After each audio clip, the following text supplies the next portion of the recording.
The reason I wanted to talk about Vietnam is because I've recently been on another familiarization trip there, and I was quite keen to see what had happened in the country because it has been going through probably its biggest period of change. It has a booming economy.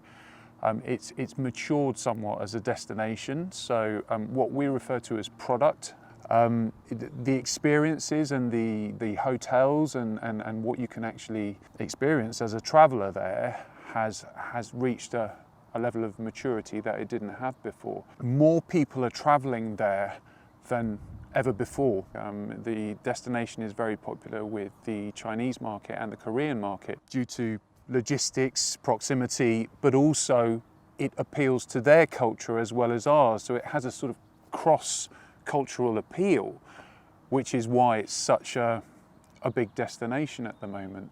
So I think in light of that, it's really important to consider how you do the destination, because there's a fairly standard route that we did as backpackers 10, 15 years ago, and that still kind of is out there and people assume is the right way to do it.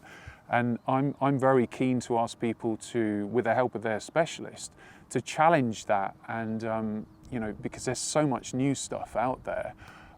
There's huge development in certain quite well-known areas of Vietnam, like Sapa up in the north for trekking and the rice terraces. That is unrecognisable compared to when I first went there as a backpacker.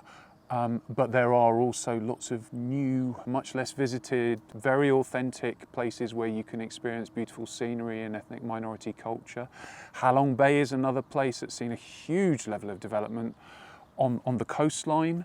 And the number of boats travelling there, so I think it's very important to do that in the right way if you're going to do it.